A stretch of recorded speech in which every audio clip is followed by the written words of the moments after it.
તાજેતરની અંદર સુરતમાં ભાટપોર જીઆઈડીસીમાં એક નાયક કાર્યપાલક ઇજનેરની 50,000 રૂપિયાની લાંચ લેવાના કેસમાં ધરપકડ કરવામાં આવી. જે ઉદ્યોગકારોએ આ મારું નામ આપ્યું હોય ને તો તે મારા હિતેચ્છુક નથી અને મારું નામ ખોટી રીતે બદનામ કરવા માંગે છે. રાઈટ બિલકુલ. તો કઈ તમે કઈ જગ્યાએ પકડાઈ જાઓ તો તમે મારા ખાસ શહેરમાં એમ કહો કે ભાઈ મહેન્દ્રભાઈ ના ખાસ હતા, એટલે એ વાહિયાત વાત છે, તમે છોડો ને. ગુજરાતની અંદર ઘણી વખત એવી વાત સામે આવે કે લાખો રૂપિયાના જે પગારદાર અધિકારીઓ છે, પરંતુ એમને લાંચનો એક એવું લોહી ચાખી ગયા હોય છે કે લાંચ લેવાથી છુટકારો મેળવતા નથી. તાજેતરની અંદર સુરતમાં ભાટપોર જીઆઈડીસીમાં એક નાયક કાર્યપાલક ઇજનેરની 50,000 રૂપિયાની લાંચ લેવાના કેસમાં ધરપકડ કરવામાં આવી. આ વિશે જે ઉદ્યોગકારો છે, સચિન જીઆઈડીસી એસોસિએશન છે, ઉદ્યોગકારો છે, એમને એમાં ઘણા બધા આની અંદર સંડોવાયેલા છે. ઘણા બધા ઉદ્યોગકારોને મુશ્કેલી પણ પડે છે. તો આ બાબતે અમે સચિન જીઆઈડીસી એસોસિએશનના અધિકારીઓ સાથે વાત કરી, સચિન જીઆઈડીસીના એક ભૂતપૂર્વ અધિકારી સાથે પણ વાત કરી અને એમના પાસેથી ઘણી બધી વિગતો જાણી. તો એના વિશે હું વાત કરીશ. મારું નામ રાજેશ શાહ છે અને તમે જોઈ રહ્યા છો ગુજરાતના સૌથી મોટા ડિજિટલ ન્યૂઝ પ્લેટફોર્મ ખબરછે.com. સુરતની ભાટપોર જીઆઈડીસીની અંદર લગભગ 1.5 લાખ રૂપિયાનો પગાર ધરાવનાર પરિમલ પટેલ નાયક કાર્યપાલક ઇજનેર છે અને એક ફરિયાદી કે જેણે એન્ટી કરપ્શન બ્યુરો એસીબીને ફરિયાદ કરી હતી કે એના જે 2 પ્લોટ ઔદ્યોગિક હેતુ માટેના હોવાથી એને જૂના બનેલા શેડનું ડિમોલેશન કરવાનું હતું. તો આ નાયક કાર્યપાલક ઇજનેરને વાત કરી હતી. તો પરિમલ પટેલે એવું કીધું કે 50,000 રૂપિયા લાંચ આપવી પડશે. હવે આ ફરિયાદીએ એસીબીને વાત કરી અને એસીબીએ પછી આખી એક છટકું ગોઠવું, જે રીતના ટ્રેપ ગોઠવે છે એવી રીતના ગોઠવું અને ફરિયાદી છે એ 50,000 રૂપિયા લઈ અને પરિમલ પટેલની ઓફિસમાં ગયા અને પરિમલ પટેલ સાથે વાતચીત કરી અને એસીબી આવી ગઈ અને રંગે હાથે પરિમલ પટેલને પકડી લેવામાં આવ્યા.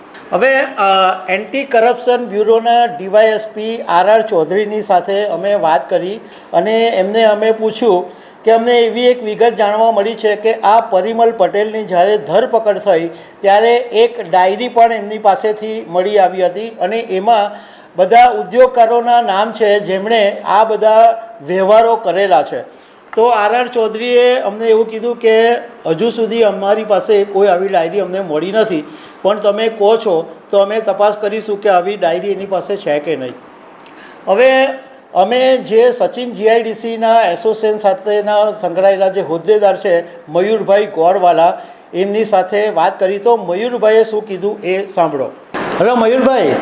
હાજી, રાજેશ શાહ વાત કરું છું ખબરછે.com માંથી. હાજી, બોલો સાહેબ. કેમ છો મયુરભાઈ? આપણે એક વાત વિશે પૂછવું છે કે હમણાં પેલા એ ભાટપોર જીઆઈડીસીમાં નાયક કાર્યપાલક ઇજનેર 50,000ની લાંચ લેતા પકડાયો. તો આ વિશે પહેલાં તમારું જાણવું છે વ્યૂ ને. ઘણી બધી એવી પણ વાત જાણવા મળી કે આ તો જે જીઆઈડીસીના ઉદ્યોગકારો છે એ બિચારા તો ઘણા બધા મુશ્કેલીમાં હશે, કારણ કે પૈસા વગર કદાચ કામ નહીં થતું હોય. તો આ વિશે શું જાણવું? અને બીજા એક ઉદ્યોગકાર પાસેથી અમને એવી માહિતી મળી કે આમાં એસોસિએશન છે એ પણ સામેલ હતું. સૌથી પહેલા તો તમને બીજા જે તમે સવાલ કર્યો કે એસોસિએશન સામેલ હતું, બરાબર, એ વાત તદ્દન બોગસ છે. અમારા સચિન જીઆઈડીસી એસોસિએશનની અમે વાત કરીએ ને, બરાબર, સચિન જીઆઈડીસી માંથી જે અત્યારે પરિમલભાઈ પટેલ જેની પર અત્યારે એસીબી ટ્રેપમાં પકડાયા, બરાબર, તો તેની એસોસિએશન લેવલેથી લેખિતમાં જ તેમની ફરિયાદ 15/7ના રોજ ગાંધીનગર નિગમ ખાતામાં થઈ ગઈ હતી જીઆઈડીસીના એમડીને. ઓકે, કે ભાઈ આ રીતની પરિમલભાઈ વિરુદ્ધ ફરિયાદો આવે છે. અચ્છા. અને તો તેની ઉપર તમે તપાસ કરો અને તાકીદે એની પર કાર્યવાહી કરો, યોગ્ય પગલાં ભરો. બરાબર છે. હા, હવે તમારો સૌથી પહેલો સવાલ જી કે તમે કીધું કે આ જે થયું તેનું શું કારણ. હવે એકચ્યુઅલી આ જે હતા પરિમલભાઈ નાયબ કાર્યપાલક, રાઈટ. તો તેમની વારંવાર ફરિયાદ ઉઠતી જ હતી અને સુરતમાં ઘણી જીઆઈડીસીઓ છે. તો ઘણી જીઆઈડીસીઓમાં અમે બધા સંપર્કમાં હોઈએ જ છે એકબીજાની સાથે. રાઈટ. તો ત્યાંથી વારંવાર વાત આવતી હતી કે આ અહીંયા ઘડી કોઈ પણ કામ કરાવવા જઈએ છે બરાબર. તો કામ જલ્દી થતા નથી અને કોઈક ને કોઈક ક્વેરી કરી અને ક્વેરી કાઢીને ઉદ્યોગકારોને તકલીફમાં મુકાય છે. બરાબર. અને બીજો તમારો સવાલ હતો કે ઉદ્યોગકારોને આ પૈસા લેતા હોય તો તકલીફ પડે, તો અમારું એક જ કેવું છે કે ઉદ્યોગકારોને તો બહુ મોટી તકલીફ પડે છે. આ જે એકચ્યુઅલી સિસ્ટમ છે ને, અત્યારે જે સિસ્ટમ એવી ચાલી રહેલી છે છેલ્લા 4, 5, 6 વર્ષથી કે અમુક અંદર એવા તત્વો ઘૂસી ગયેલા છે કે એની મધ્યસ્થી વગર કામ નથી થતું, કે જેને કહેવાય કે લાઇઝેનર. અચ્છા. લાઇઝેનર બીજા બધા બી છે, તે અમુક બહુ સારા લાઇઝેનર બી છે કે તમને સારી દિશા બતાવે. બરાબર. પણ અમુક 2, 4, 5 એવા તત્વો અંદર ઘૂસેલા છે કે જેનાથી આ બધી તંત્ર છે ને અટવાઈને પડે છે અને કશે ને કશે ખોટકાય છે. તો એવા તત્વોને પણ જો જીઆઈડીસી ની ઓફિસમાં નહીં આવવા દે અને એવું કંઈક પણ આ લોકો એવું કંઈક પગલા ભરે કે કંઈક એક્શન લે કે આવા તત્વો નહીં આવે તો 100% ઉદ્યોગકારોને જે ખોટી રીતથી પૈસા આપવા પડે છે કે હેરાનગતિ થાય છે તો તેમાં ફાયદો થઈ શકે તેમ છે. અને આ જીઆઈડીસી નિગમ થી જ અને તેઓ ગાંધીનગર એમડી સાહેબે જ અત્યારે જે છે મેડમ તેમને જ પગલા લેવા પડશે. બરાબર. તો મયુરભાઈ, આ 2-4 તત્વો જે તમે કીધા એ 2-4 તત્વો કોણ? હવે એ 2-4 તત્વો હું અત્યારે નામ બોલું એ વાતમાં એ નથી, પરંતુ એ જે 2-4 તત્વો છે ને તે બધા જાણે જ છે. અચ્છા. હા, અને કદાચ એની તપાસ કરે ને તો ખબર પડી જ જાય કે કેટલાક ખોટી રીતથી પૈસા પણ ઉઘરાવી લીધેલા છે ઉદ્યોગકારો પાસેથી ઇમ્પેક્ટ ફી ના નામે. અને ઇમ્પેક્ટ ફી ના નામે કેટલાક પૈસા ઉઘરાવ્યા છે, પણ ઇમ્પેક્ટ ફી માટેની કોઈકને ધારો કે સચિન જીઆઈડીસી ની આપણે વાત કરીએ તો સચિન જીઆઈડીસી માંથી 400, 450 અરજી થયેલી હોય ને તો 5 પણ પાસ નથી થઈ અને પૈસા તો બધાની પાસેથી લઈ લીધા. તો કામ થયું નથી તો એ પહેલેથી કેના પૈસા એમ. રાઈટ. તો મયુરભાઈ, આ જે તમે તત્વોની વાત કરી એ કોઈક ને કોઈક રીતના સચિન જીઆઈડીસી સાથે અત્યારે કે ભૂતપૂર્વ રીતે જોડાયેલા છે એવા ખરા? ચોક્કસ રીતે જોડાયેલા છે. અને અત્યારે જે સાહેબ પણ પકડાયા ને તો તેવા અમારા સચિન જીઆઈડીસી માં એવી પણ ચર્ચા ચાલે છે કે જે ભૂતપૂર્વ તત્વો છે બધા તો તેની સાથે હજુ પણ ઉઠક બેઠક છે અને આ લોકો બેસીને બધા પ્રી પ્લાન તૈયાર કરે કે કેવી રીતે ઉદ્યોગકારોને ભીસમાં લેવાય. બરાબર. અચ્છા મયુર, એક છેલ્લો પ્રશ્ન કે અમને એવું બી જાણવા મળ્યું કે આ જે પરિમલ પટેલ પકડાયા એની પાસે ડાયરી પણ પકડાઈ છે અને આ ડાયરીની અંદર એવા લોકોના નામ છે કે જે એમની પાસેથી કામ કઢાવ્યા છે. તો એમાં ઘણા બધા ઉદ્યોગકારોનું પણ છે નામ. તો એવું કંઈક છે તમારી પાસે વિગત? ના, અમારી પાસે એવી કોઈ જ વિગત નથી.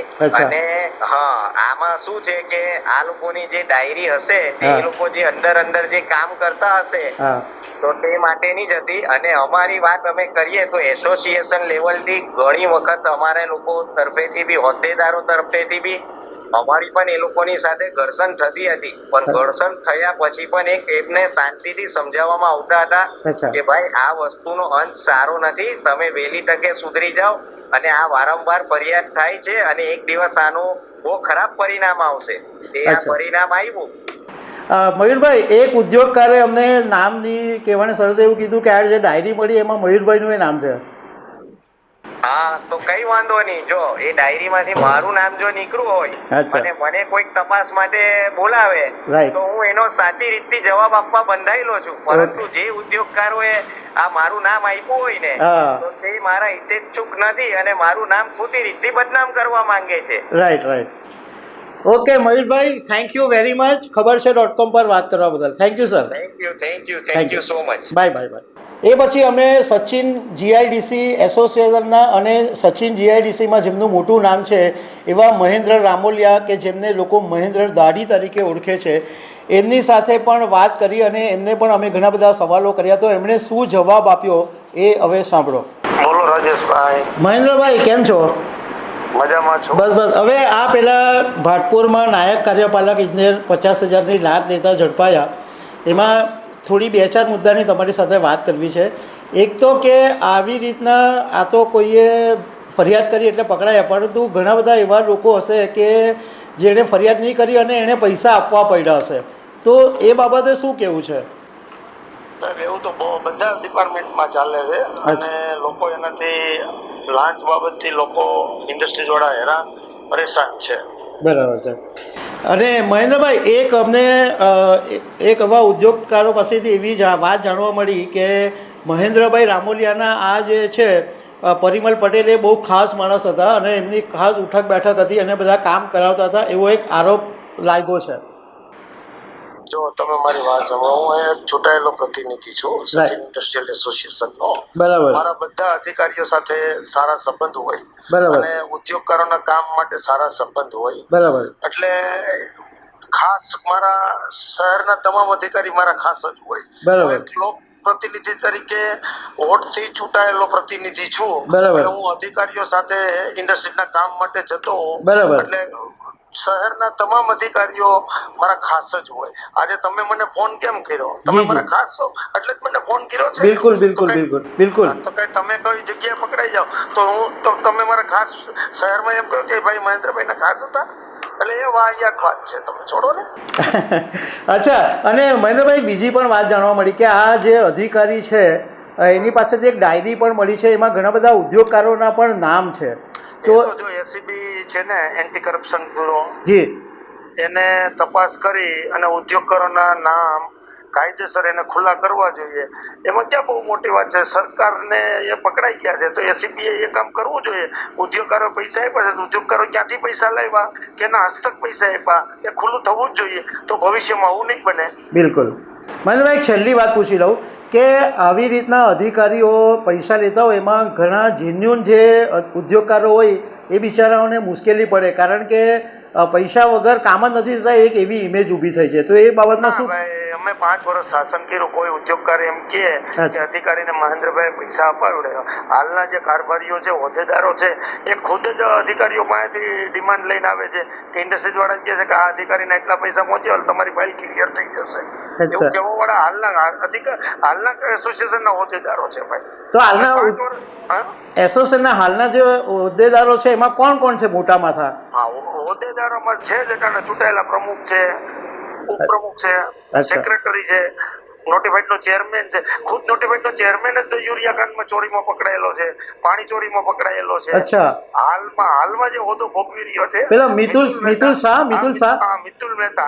Mehta sorry, okay, notified chairman, right. ખુદ યુરિયા ચોરીમાં એની પર ગુનો દાખલ થયેલો છે. અચ્છા. હા, તો આ બહુ ગંભીર બાબત છે મહેન્દ્રભાઈ કે આટલી મોટી જીઆઈડીસીની અંદર ઇન્ડસ્ટ્રીના આટલા બધા લોકો હોય અને આવી રીતના બધા જો કૌભાંડો થતા હોય તો એ યોગ્ય નથી લાગતું. યોગ્ય છે જ નહીં. આજે તમે મારી વાત સાંભળો, ઇન્ડસ્ટ્રીયલના એસોસિએશનના હોદ્દેદારો ખુદ આખો દિવસ જેડીસી ની ઓફિસમાં બેઠા રહીએ છીએ, નોટિફાઈડ ની ઓફિસમાં બેઠા રહીએ છીએ, નોટિફાઈડ ની ઓફિસનો કોન્ફરન્સ રૂમ નો ઉપયોગ કરે છે અને નોટિફાઈડ ના અધિકારીઓ સાથે બેસી અને ઉદ્યોગકારો પાસે તોડ કરે છે. હાલમાં અમે 5 વર્ષ એસોસિએશનમાં રહ્યા. અમે 5 વર્ષમાં બોર્ડ મીટિંગ હોય ત્યારે અમે લોકપ્રતિનિધિ હતા, અમે રજૂઆત કરતા હતા, તો રજૂઆત કરી અને લોકોના પ્રશ્નનું નિરાકરણ. પણ હાલના જે હોદ્દેદારો છે એ આખો દિવસ નોટિફાઈડ ઓફિસ અને જેઆઈડીસી ની ઓફિસ એમાં બેસી અધિકારીઓ સાથે પ્લાનિંગ કરે, કેવી રીતે ઉદ્યોગકારોને લૂંટવા, કઈ રીતે કરવું, રોડના ટેન્ડરમાં કેટલા પૈસા લેવા, સફાઈના ટેન્ડરમાં કેટલા પૈસા લેવા, ફાયર બ્રિગેડમાં બનાવવાનું છે તો કેટલા પૈસા લેવા.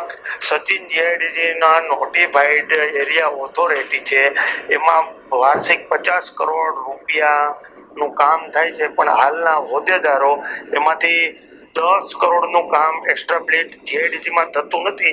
40 કરોડ રૂપિયાનો ભ્રષ્ટાચાર થાય છે.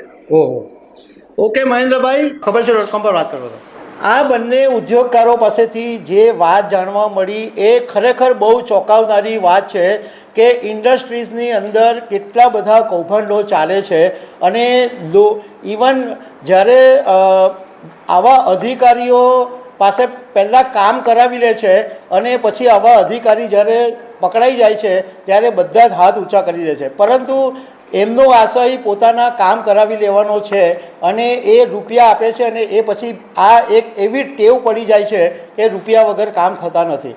તો દર્શક મિત્રો આવી અનેક વાતો સાથે અમે તમને મળતા રહીશું. Thank you very much.